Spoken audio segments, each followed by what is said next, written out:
ॐ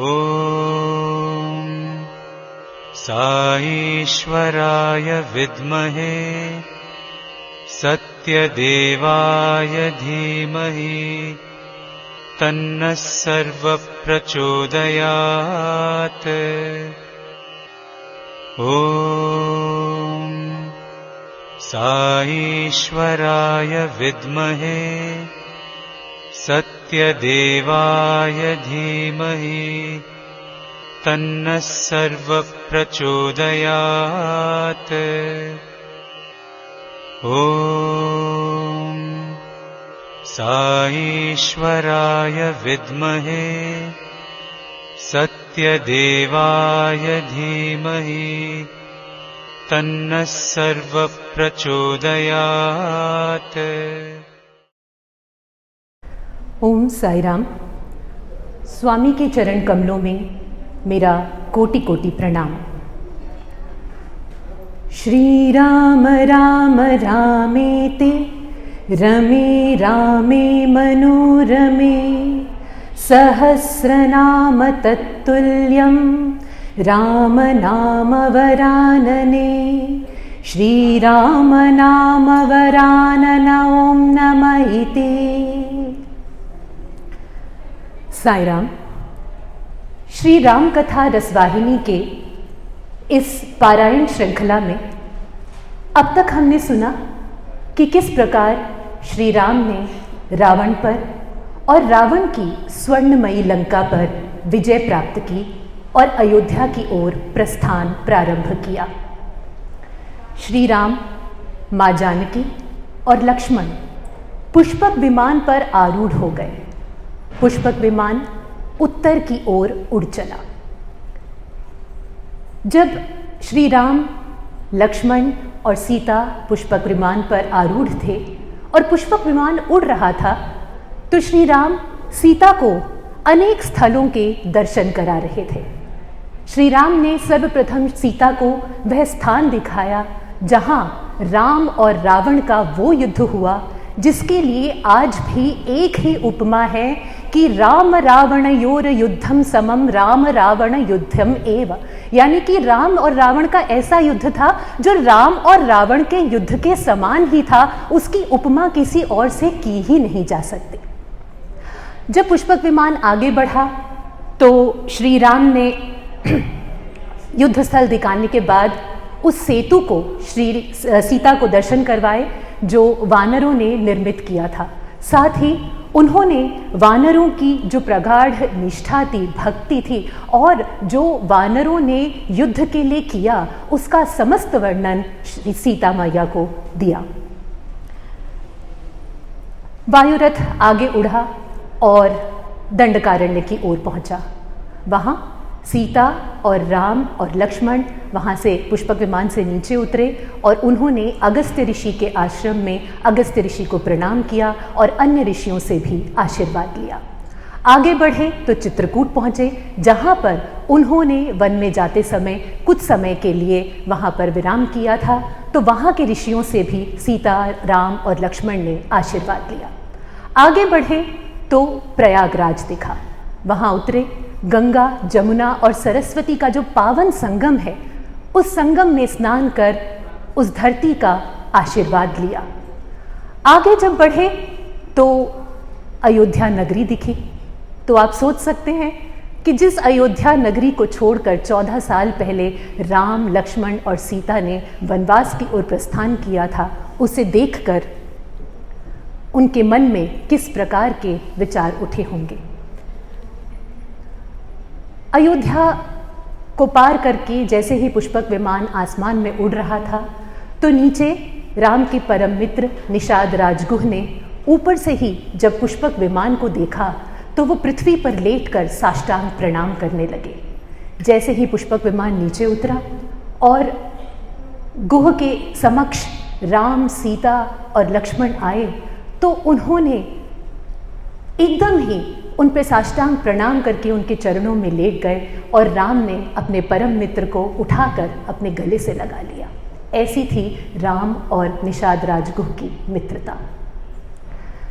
स्नान करके सीता, राम और लक्ष्मण ने निषाद राजगुह से कहा कि वे उनके प्रस्थान के लिए जो भी कार्य थे उनको करें और जो पुष्पक विमान था वो कुबेर को लौटा दें, क्योंकि वास्तव में कुबेर की ही संपत्ति थी यह पुष्पक विमान, जिसमें सीता, राम और लक्ष्मण ने लंका से अयोध्या तक की ये दूरी तय की थी। वनवास में अब बस एक दिन शेष था, तो श्री राम ने हनुमान को आदेश दिया कि आप एक ब्राह्मण का वेश धरें और जाकर ज़रा यह पता करें कि मेरी अयोध्या नगरी किस स्थिति में है, भरत किस स्थिति में है, मुझे बताइए। और साथ ही आप भरत को यह भी बताइए कि हम कल अयोध्या नगरी पहुँचेंगे। हनुमान ने जिस तरह से श्री राम ने कहा, उनकी ही आज्ञा का पालन करके ब्राह्मण का वेश धरा और अयोध्या की ओर अग्रसर हुए। जब वे अयोध्या नगरी की ओर जा रहे थे तो उन्होंने देखा कि अयोध्या नगरी बिल्कुल ही जीर्ण क्षीर्ण अवस्था में पड़ी थी। लोग इतने दुखी थे कि उन्हें एक दूसरे को सांत्वना देने तक की शक्ति नहीं थी। हनुमान ने उन्हें देखा, दुख भी हुआ, लेकिन वे ये भी समझे कि ये राम की भक्ति ही है जिसने इन लोगों का ये हाल किया है। वे आगे बढ़े और भरत के समक्ष पहुँचे। वहाँ भरत इस चिंता में थे कि बस राम का वनवास कल पूरा होने ही वाला है, कि राम का वनवास बस कल पूरा ही होने वाला है, लेकिन उनके आने की अब तक कोई वार्ता, कोई समाचार हमें नहीं मिला। तो भरत इस चिंता में थे और ये सोच रहे थे मन ही मन कि देखो लक्ष्मण और सीता कितने भाग्यशाली हैं कि 14 वर्ष तक वो मेरे आराध्य श्री राम के साथ ही रहे। मैंने न जाने कौन सा ऐसा पाप किया है कि आज मुझे 14 वर्षों तक अपने आराध्य श्री राम से अलग रहना पड़ा। इतने में हनुमान वहाँ पहुँचे। उन्होंने जब भरत की अवस्था देखी तो प्रफुल्लित हो गए, रोमांचित हो गए उनकी भक्ति को देखकर, उनकी अवस्था को देखकर। वे निरंतर राम का नाम रटते हुए अयोध्या के बाहर ही वास कर रहे थे।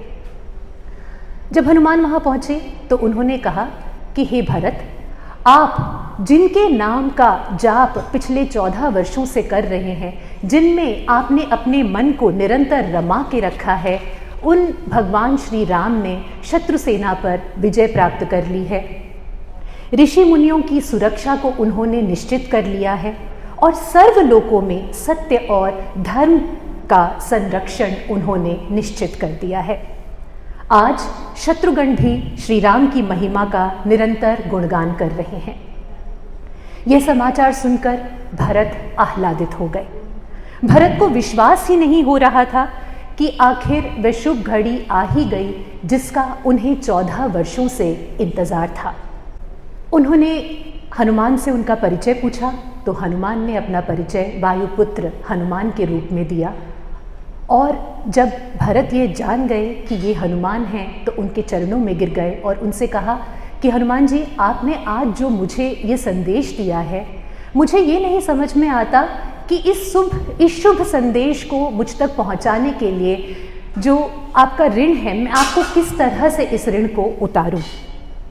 हनुमान और भरत एक दूसरे की भक्ति को देख रहे थे, देखकर आह्लादित हो रहे थे। जब मैं इस प्रसंग को पढ़ रही थी, यहाँ थोड़ा सा अपना भी एक एक्सपीरियंस ऐड करना चाहूँगी, तो मुझे ऐसा लगा कि अगर हम कहीं रास्ते पर चल रहे हों और हमें कोई अनजान व्यक्ति ही मिल जाए और उसके हाथों में अगर हम स्वामी की एक अंगूठी देख लें तो ऐसा लगता है जैसे कि हमारे ही परिवार का कोई सदस्य हमसे मिल गया, क्योंकि हम दोनों जानते हैं कि हमारी श्रद्धा, हमारी निष्ठा उन्हीं स्वामी के चरणों में है। तो आप ये सोच सकते हैं कि जब श्री राम के दो अनन्य भक्त, एक तरफ भरत और एक तरफ हनुमान, एक दूसरे से मिलते हैं और एक दूसरे के अंदर राम के लिए उस प्रगाढ़ प्रेम, उस अगाढ़ श्रद्धा को देखते हैं, तो कैसा वो विहंगम दृश्य रहा होगा। सोचकर ही रोंगटे खड़े हो जाते हैं कि कैसा वो दृश्य रहा होगा, कैसा अद्भुत दृश्य होगा वो। तो यह समाचार हनुमान ने राम के आज्ञा अनुसार भरत को दिया और आगे भरत का जो संदेश था, भरत की जो अवस्था थी, उसके विषय में श्री राम को बताने के लिए श्री राम के पास चल पड़े। उन्होंने बताया भी। जब भरत को पता चला कि बस अगले ही दिन श्री राम अयोध्या आने वाले हैं, तो उन्होंने श्री राम के अयोध्या आगमन की सारी तैयारियां शुरू कर दी। यहाँ भरत ने श्री राम के आगमन की तैयारियां कुछ इस तरह से प्रारंभ की कि गुरु वशिष्ठ को, अपनी तीनों माताओं को तथा संपूर्ण अयोध्या को इस विषय में बता दिया। और श्री राम के आगमन का जो यह संदेश था अयोध्या में इस तरह से फैल गया जैसे कि अग्नि कहीं एक सूखे जंगल में फैल जाती है। पूरा अयोध्या हर्ष और उल्लास से भर गया। आखिर उनके लिए भी वो घड़ी थी जिसका वो इतने वर्षों से इंतजार कर रहे थे। भरत ने विद्वानों, गुरुओं और तीनों सेनाओं को, जो चतुरंगी सेनाएं थी, उनको इकट्ठा किया और सुमंत्र और शत्रुघ्न के साथ राम से मिलने की तैयारी प्रारंभ की। उधर राम, सीता, लक्ष्मण, नल, नील, अंगद, सुग्रीव, हनुमान सबके साथ अयोध्या की ओर चल पड़े। जब श्री राम ने अपनी माताओं को, अपने भाइयों को, अपने गुरु को और साथ में उस चतुरंगी सेना को और अयोध्या के लोगों को देखा और उधर से भरत, शत्रुघ्न तीनों माताओं ने अपने पुत्रों को देखा और अपने उन विजयी पुत्रों को देखा जो रावण पर विजय प्राप्त करके यहाँ आ रहे थे, तो ऐसा दृश्य था जैसे शरदेंदु का अगर चंद्र हो और समुद्र जैसे शरदेंदु के चंद्र को देखकर उसकी लहरें आसमान को छूती हैं। जनता के अंदर जो हर्षोल्लास था वो ऐसा ही था मानो आकाश को छू रहा हो। तो जैसे ही राम ने अपनी तीनों माताओं को देखा तो उनके चरणों में गिर गए, गुरु वशिष्ठ को प्रणाम किया और उधर भरत और शत्रुघ्न अपने भाई के चरणों में गिर गए। जैसे ही उन्होंने अपने भाई को चरणों में गिरते हुए देखा तो राम ने लपक कर उन्हें उठा लिया और अपने हृदय से लगा लिया। ऐसा था चारों भाइयों का प्रेम। आगे पहुंचे, अयोध्या पहुंचे और फिर अयोध्या पहुंचने के बाद जब श्री राम ने गुरु वशिष्ठ के पास गए और गुरु वशिष्ठ से मिले तो गुरु वशिष्ठ ने श्री राम के अयोध्या पहुंचते ही उनके राज तिलक की तिथि घोषित कर दी और सभी को उस तिथि के शुभ लक्षणों के बारे में भी बताया। और शुभ लक्षणों का वर्णन करते हुए उन्होंने विद्वानों, पंडितों को इस महान अवसर पर भाग ग्रहण करने के लिए निमंत्रण भी भेज दिया। गुरु वशिष्ठ ने सुमंत को आदेश दिया कि इस अवसर पर चारों सेनाओं, जो चतुरंगी सेनाएं थी यानी कि अश्व सेना, घोड़ों की सेना, गज सेना, हाथियों की सेना, रथ सेना और पद सेना, इन चारों सेनाओं को तैयार किया कि वह श्री राम के राज तिलक की तैयारी करें। हाथियों को सजाया गया, घोड़ों को सजाया गया, जितनी पद सेना थी वो रंग बिरंगे वस्त्र पहनकर मार्गों में एकदम तैनात खड़े थे, क्योंकि आज वो दिन आ गया था जब वह अपने श्री राम को राजा बनते हुए देख सकते थे। उधर श्री राम अयोध्या के बाहर से आए हुए जितने उनके संगी साथी थे, जो उनके साथ आए थे, नल, नील, अंगद, सुग्रीव, विभीषण, इन सबको अयोध्या के विषय में बताते रहे और उनका पूर्ण रूप से सत्कार किया गया। जब राज तिलक का दिन आया तो राम ने भरत को अपने पास बुलाया और अपने हाथों से उनके उलझे हुए केशों को सुलझाया, क्योंकि इतने वर्षों तक भरत ने अपने केशों को सुलझाया ही नहीं था, उन पर ध्यान ही नहीं दिया था। गुरु वशिष्ठ ने जब इस प्रेम को देखा तो उन्होंने स्वयं चारों भाइयों के केश सुलझाए और उन्हें पवित्र स्नान करवाया। उधर तीनों माताओं ने सीता के केश सुलझाए, उन्हें मंगल स्नान कराया, पीली साड़ी पहनाई, बहुत सारे सुंदर सुंदर आभूषण पहनाए और माँ जानकी ऐसी लग रही थी जैसे साक्षात लक्ष्मी उनके समान, उनके समक्ष विराजमान हो। जब राम और सीता एक साथ बैठे थे तो तीनों माताएं उन दोनों को साथ में देखकर यह सोच रही थी कि क्या ये सच है, जिस दिन के लिए हम इतने वर्षों से प्रतीक्षा कर रहे थे वो दिन आज हमारे समक्ष है। हम राम और सीता को साथ में यहाँ बैठे हुए देख रहे हैं। गुरु वशिष्ठ ने सोचा कि जो मेरा चिर अभिलषित उद्देश्य था आज वो पूर्ण हो रहा है। राम और सीता ने गुरुजनों को, माताओं को दंडवत प्रणाम किया और नागरिकों को भी नमन किया। ऐश्वर्य और कीर्ति से युक्त इस अनुपम दृश्य को देखकर संपूर्ण जनसमागम रोमांचित हो उठा। यह दिन था वैशाख मास की कृष्ण पक्ष की सप्तमी का दिन। वशिष्ठ ने ब्राह्मणों एवं अन्य गुरुजनों से आज्ञा ली, जनता से आज्ञा ली और श्री राम का राज तिलक किया। सीता के साथ विराजे श्री राम ऐसे प्रतीत हो रहे थे मानो स्वयं कामदेव का अवतार हो। तभी जब राज तिलक का यह कार्यक्रम संपन्न हुआ तो विभीषण ने श्री राम को उपहार में एक अद्भुत रत्नों का हार प्रस्तुत किया।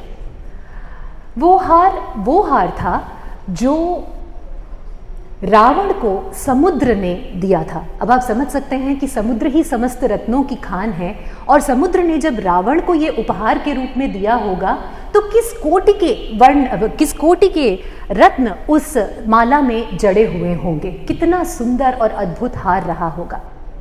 तो जब राम को यह हार दिया गया, उन्होंने माँ सीता के हाथ में इस हार को रखा, तो माँ सीता उस हार को अपने हाथ में लेकर एकदम विस्मित होकर राम की तरफ देखने लगी। शायद उनके मन में ये चल रहा था कि मैं इस हार का करूं क्या। राम तो राम है, उन्होंने सीता माँ की मन की बात एक क्षण में जान ली और उन्होंने सीता से कहा कि इस सभा में जो भी तुम्हारी अनुकंपा का सर्वोत्तम पात्र है, तुम यह हार उसे दे दो। सीता ने पल भर सोचा और वह हार हनुमान के हाथों में रख दिया। हनुमान जी ने उस हार को हाथों में लिया। पहले तो उसे बहुत देर तक अलट पलट करके देखते रहे, फिर उसका एक एक धागा अलग किया, उस धागे में भी कुछ देखते रहे, कुछ ढूंढते रहे, एक एक मोती एक एक रत्न को अलग किया, पहले उसे दबाया, फिर चबाया, फिर अपने कानों के पास रखा, बड़ा निराश होके उस रत्न को फेंक दिया। दूसरा रत्न निकाला, उसके साथ भी यही व्यवहार किया, उसे भी फेंक दिया। तीसरा निकाला, उसके साथ भी यही व्यवहार किया, उसे भी फेंक दिया। वे ये करते तो जा रहे थे, लेकिन उस जनसभा में जितने लोग थे उन्होंने सोचा कि माँ सीता ने अपनी अनुकंपा का असीम पात्र मानकर जिन हनुमान के हाथ में इतना अद्भुत हार रखा, वो इस हार के साथ क्या कर रहे हैं। ये तो इस हार का अनादर है, ऐसा तो उन्हें नहीं करना चाहिए। लेकिन किसी में भी ये हिम्मत ही नहीं थी कि वो उठकर पूछ सके कि हनुमान ऐसा क्यों कर रहे हैं। वे ऐसा करते गए। जब करते गए तो उनमें से एक प्रांतीय राजा ऐसे थे जो और सब्र न कर सके। उन्होंने जैसे तैसे हिम्मत जुटाई और उन्होंने हनुमान से कहा कि हे अद्भुत वीर, माँ सीता ने अपनी अनुकंपा आपको दी है, ये उनका अनुग्रह है, उन्होंने ये प्रदान किया है आपको, तो आप क्यों इसके एक एक रत्न को यूं तोड़कर इधर उधर फेंके जा रहे हैं, तो इसका निरादर है। तो हनुमान जी ने बड़ी ही विनम्रता से राजा को उत्तर दिया और कहा कि मैं ये देखने की कोशिश कर रहा था कि इसमें से किस रत्न में राम का नाम है, लेकिन मुझे ऐसा एक भी रत्न नहीं मिला, इसलिए ये सभी रत्न तो मेरे लिए केवल कंकड़ और पत्थर हैं, इसलिए मैंने उन्हें फेंक दिया। राजा को ये बात अब भी समझ नहीं आई। उन्होंने उनसे कहा कि हनुमान, क्या तुम इस संसार के हर एक अणु, हर एक परमाणु में राम का नाम देखते हो, सुनते हो? क्या तुम केवल उसी वस्तु को धारण करते हो जिसमें राम का नाम है, अन्यथा उसे छोड़ देते हो? तो जिस शरीर को तुमने धारण किया है, क्या उसमें भी राम का नाम है? हनुमान कुछ नहीं बोले। उन्होंने अपनी बाह में से एक छोटा सा रोम तोड़ा, एक छोटा सा बाल तोड़ा और उसे उस राजा के कानों के पास लगा दिया। उस रोम से, उस बाल से केवल राम नाम की ध्वनि गूंज रही थी। जब उस राजा ने राम नाम की ध्वनि हनुमान के उस रोम से सुनी तो वह उनके चरणों में गिर गए। चरणों में गिरकर अश्रुधारा बहाने लगे। उधर जब श्री राम ने हनुमान की इस भक्ति को देखा तो उठकर आए, हनुमान को अपने गले लगा लिया और हनुमान से कहा कि हनुमान, तुम मेरे अनन्य भक्त हो, मैं तुम्हें क्या उपहार दूं? मेरे पास ऐसा कोई उपहार नहीं जो तुम्हारे योग्य है, इसलिए मैं स्वयं को तुम्हें समर्पित करता हूं। ये है भक्त और उस भगवान का संबंध। जब भक्त स्वयं को उस भगवान को समर्पित कर देता है तो भगवान थोड़े ही पीछे हटेंगे, वो तो उनसे भी 4 कदम आगे हैं। वो अपने आप को पूर्ण रूप से उस भक्त के लिए समर्पित कर देते हैं। तो राज्याभिषेक का यह कार्यक्रम आगे बढ़ा। जितने लोग वहाँ पर आए थे उन सभी को बहुत सारे वस्त्र, आभूषण, धन, धान्य सबसे सम्मानित किया गया। सब लोग धीरे धीरे करके अपने घरों को लौटे। जो वानर सेना श्री राम के साथ अयोध्या आई थी, उस वानर सेना ने श्री राम के साथ 6 महीनों तक निवास किया। 6 महीनों के अंत में जब श्री राम ने देखा कि मेरी सेवा में ये लोग तो अपने घर बार, अपनी संपत्ति, अपने परिवार, अपने मित्रगण सबको भूल चुके हैं, तो एक दिन उन्हें अपने राज्यसभा में बुलाया और कहा कि आप लोगों ने मेरी बहुत सेवा की है, लेकिन आपके अन्य कर्तव्य भी हैं जिनका निर्वहन आपको करना है। आपका धन है, धान्य है, राज्य है, संपत्ति है, आपका परिवार है, उनके प्रति भी आपके कर्तव्य हैं जो आपको पूर्ण करने हैं। अब आप लोगों को अपने अपने राज्यों में लौटना होगा। सभी वानर सेना बहुत दुखी थी। कौन अपने आराध्य को छोड़कर जा सकता है? जब हम परती जाते हैं तो परती से वापस आने में हमें ऐसा लगता है कि हम क्यों दिल्ली वापस आए। तो आप सोच सकते हैं कि जब श्री राम के समक्ष वानर सेना खड़ी हो और उनके साथ रह रही हो, दिन रात 6 महीने उनके साथ वहाँ अयोध्या में बिताए, तो क्या उनका ऐसा थोड़ा भी मन करेगा कि वो वापस अपने अपने राज्य को लौट जाएं? ऐसा कभी हो ही नहीं सकता। लेकिन श्री राम जानते थे कि क्या सही है। उन्होंने उन्हें ये आज्ञा दी कि वे वापस लौटें। उन्हें बहुत सारे धन धान्य सबके साथ उन्हें धन धान्य का उपहार दिया गया। लेकिन उस वानर सेना के लिए धन धान्य कोई मायने ही नहीं रखती थी। वो तो केवल श्री राम के साथ ही रहना चाहते थे। लेकिन प्रभु राम की आज्ञा थी तो जाना तो था ही। उन्होंने अपने भाइयों को आज्ञा दी कि आप इन्हें पूरी तरह से पूर्ण सत्कार करते हुए नदी पार कराएं और अयोध्या की सीमा तक छोड़ कर आएं। तो तीनों भाई राम की आज्ञा के अनुसार उन्हें अयोध्या की सीमा तक छोड़कर वापस आए। सुग्रीव को बहुत समझाने पर भी सुग्रीव जाना नहीं चाहते थे। तो श्री राम ने उन्हें वानर सेना के जाने के पश्चात 10 दिनों तक अपने साथ रखा और 10वें दिन सुग्रीव को आज्ञा दी कि आपको अपना राज्य संभालना है तो आप भी अब किष्किंधा की ओर प्रयाण करें। और सुग्रीव ने किष्किंधा की ओर प्रयाण किया। श्री राम का राज्य शुद्ध पवित्र विचारों से भरा राज्य था। एक दिन श्री राम अपने तीनों भाइयों के साथ और हनुमान के साथ एक उद्यान में बैठे थे। भरत के मन में एक शंका हुई। उन्होंने सोचा कि श्री राम से पूछूं, लेकिन हिम्मत नहीं पड़ी। तो उन्होंने हनुमान के माध्यम से राम तक ये जो शंका थी उसे पहुंचाने की कोशिश की। लेकिन श्री राम ने जैसे ही भरत और हनुमान को देखा तो वे समझ गए कि भरत के मन में कोई शंका है जो वो पूछना चाहते हैं लेकिन पूछ नहीं पा रहे हैं। तो उन्होंने भरत से कहा कि भरत, मैं तुम में और स्वयं में कोई अंतर नहीं देखता हूँ। तुम मेरे ही समान हो, मैं तुम्हारे ही समान हूँ। तो अपने भाई से अगर कोई शंका पूछनी हो तो उसमें संकोच क्यों करते हो?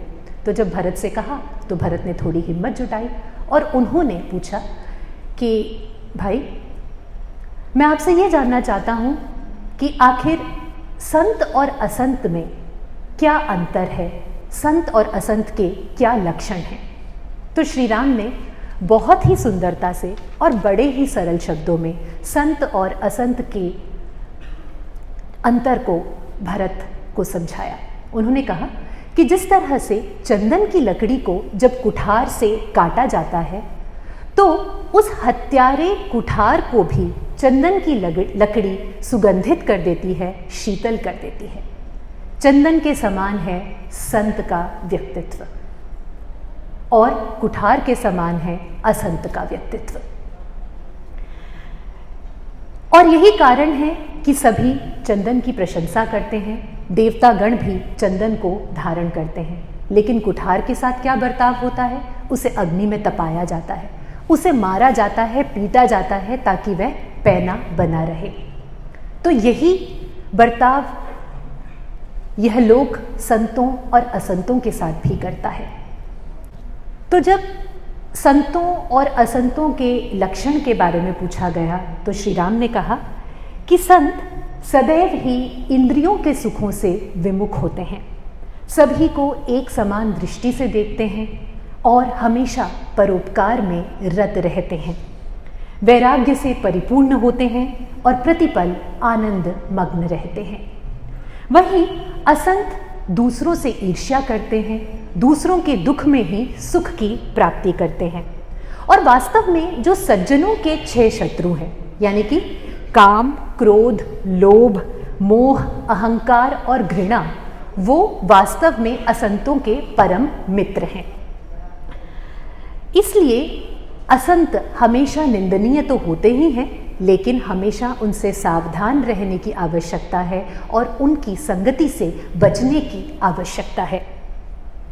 राम ने कहा कि दीनों की सहायता और परोपकार ही सर्वोच्च धर्म है और वेदों और पुराणों का यही सार है। हम सब ने पढ़ा है कि परोपकाराय पुण्याय पापाय परपीडनाय, यानी कि परोपकार पुण्य के लिए है और पाप के लिए दूसरों का प्रपीड़न है।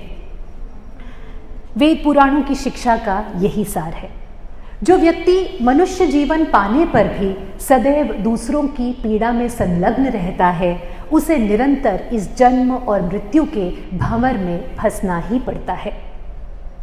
श्री राम ने बताया कि महापुरुष तो सदैव पूर्ण रूप से, पूर्ण चित्त से मेरी आराधना में ही लगे रहते हैं और कर्म फल की इच्छा किए बिना हमेशा परोपकार में लगे रहते हैं। वास्तव में संत और असंत का जो भेद है, मोह माया के बंधन का ही परिणाम है, क्योंकि तुम संसार को सत्य मानते हो, लेकिन वास्तव में संसार न सत्य है न असत्य है। जो विद्वत जन होते हैं वे ये जानते हैं कि जगत परिवर्तनशील है, लेकिन आत्मा ही एक ऐसा तत्व है जो अपरिवर्तनशील है। वास्तविकता में आत्मा और परमात्मा एक हैं और यह जो अद्वैत है यही परम सत्य है। श्री राम ने नगरजनों को भी इसी का संदेश दिया। भगवान राम ने राज्यसभा में गुरुओं, विद्वज्जनों को प्रणाम करते हुए उनसे विनम्र भाव से यह प्रार्थना करते हुए यह उपदेश दिया कि संसार के सभी सुख क्षणभंगुर हैं और मनुष्य के लिए वास्तव में विषपान के समान ही हैं। समस्त प्राणियों को ईश्वर रूप मानकर उनकी सेवा करनी चाहिए और ईश्वर को पाने के जितने मार्ग हैं उन सभी मार्गों में सबसे श्रेष्ठ और सबसे सरल मार्ग भक्ति का ही है। भक्ति बंधन नहीं, बल्कि भक्ति वो साधन है जो मोक्ष प्रदायनी है। और उन्होंने सभी जनों को यह संदेश दिया कि यह विश्वास रखो कि शिव और केशव अलग नहीं, शिव और केशव एक ही हैं। जीव और परमात्मा अलग नहीं, वो दोनों एक ही हैं और यही अद्वैत का परम सिद्धांत है और यही सिद्धांत परम सत्य है। राम के मुख से ये वचन सुनकर जनता उनके समक्ष नतमस्तक हो गई और अपने इस परम सौभाग्य पर फूल ही नहीं समा रही थी कि हमने भगवान श्री राम को अपने राजा के रूप में प्राप्त किया है। राम राज्य की सुख समृद्धि का वर्णन तो सहस्रमुखी शेष भी नहीं कर सकते थे। अयोध्या में न रोग था, न व्याकुलता थी और नैतिक पतन का तो सर्वथा लोप ही था। लोगों के मन में स्वप्न में भी बुरे विचार नहीं आते थे और राम का जो राज था वो 7 द्वीपों पर एक छत्र राज था। प्राकृतिक सौंदर्य की छटा भी हर ओर दिखाई देती थी और वैदिक धर्म का हर जगह सर्वत्र प्रसार था। एक दिन गुरु वशिष्ठ श्री राम के पास पहुंचे और उन्होंने श्री राम से कहा कि एक समय ऐसा था जब मैं राज पौरोहित्य को एक निम्न कर्म समझता था, लेकिन मेरे गुरु ने तब मुझे यह बताया कि इसी रघुवंश में एक दिन परब्रह्म खुद अवतरित होंगे और उस दिन तुम्हें इस तथ्य का महत्व समझ में आएगा कि आप इस रघुकुल के राजर्षि हैं, इस रघुकुल के आप राजपौरोहित्य हैं। और जब गुरु की भविष्यवाणी उन्होंने अपने समक्ष सच होते देखा तो उन्होंने श्री राम से कहा कि ये मेरा परम भाग्य है कि मैं स्वयं परब्रह्म को आज यहाँ राजा के रूप में देख रहा हूँ। आप मुझ पर हमेशा अपनी कृपा दृष्टि बनाए रखें। अयोध्या एक ऐसी नगरी बन चुकी थी जहाँ प्रतिदिन पर्व होता था। हर घर में वेद पुराणों का पाठ होता था। समस्त लोगों का जो जीवन था वो वैदिक था और स्त्रियां ऐसी पतिव्रता स्त्रियां थीं कि उन्हें देखकर इंद्रलोक के देवता भी उन पुरुषों से ईर्ष्या करते थे। प्रत्येक व्यक्ति अयोध्या में इंद्र के समान वैभवशाली था, संपन्न था, प्रसन्न था। ऋषि मुनि निर्भय होकर वनों में विचरण करते थे, वेद हवन करते थे, यज्ञ करते थे और वेद पाठ किया करते थे, तपस्या करते थे। एक दिन श्री राम जब अपने दरबार में आए तो एक ब्राह्मण ने बड़े ही दुखी होकर उनके सामने अपने दुख को व्यक्त किया।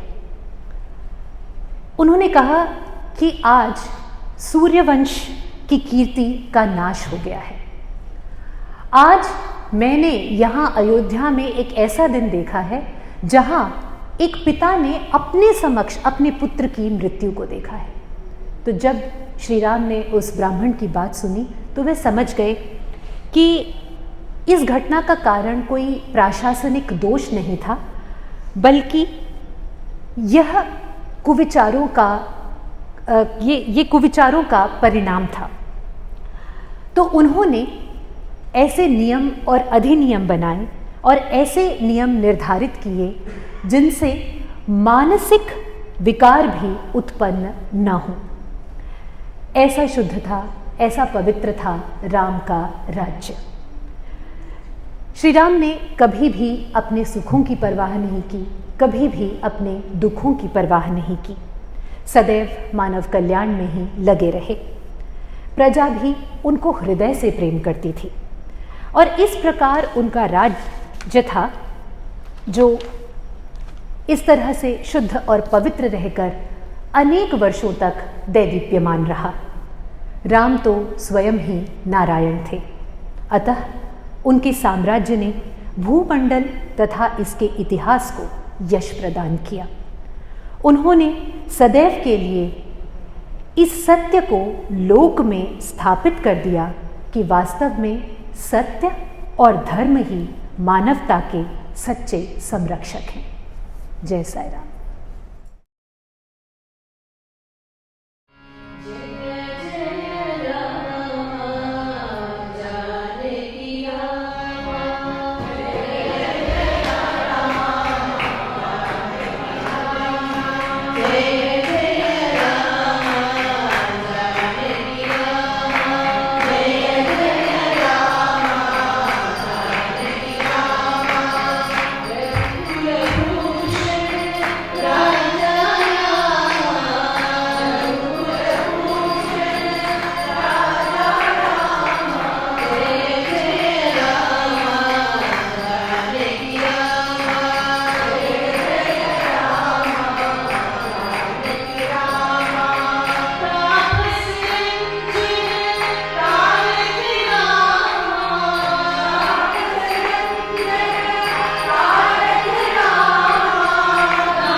बोलो भगवान श्री सत्य साईं बाबा जी की। हम पवित्रम बाबा विभूतिं परमं विचित्रं लीलाविभूतिं परमार्थ इष्टार्थ मोक्षप्रदानं बाबा विभूतिं चिरमाश्रयामि। परमं पवित्रं बाबा विभूतिं परमं विचित्रं लीलाविभूतिं परमार्थ इष्टार्थ मोक्षप्रदानं बाबा विभूतिं निगमा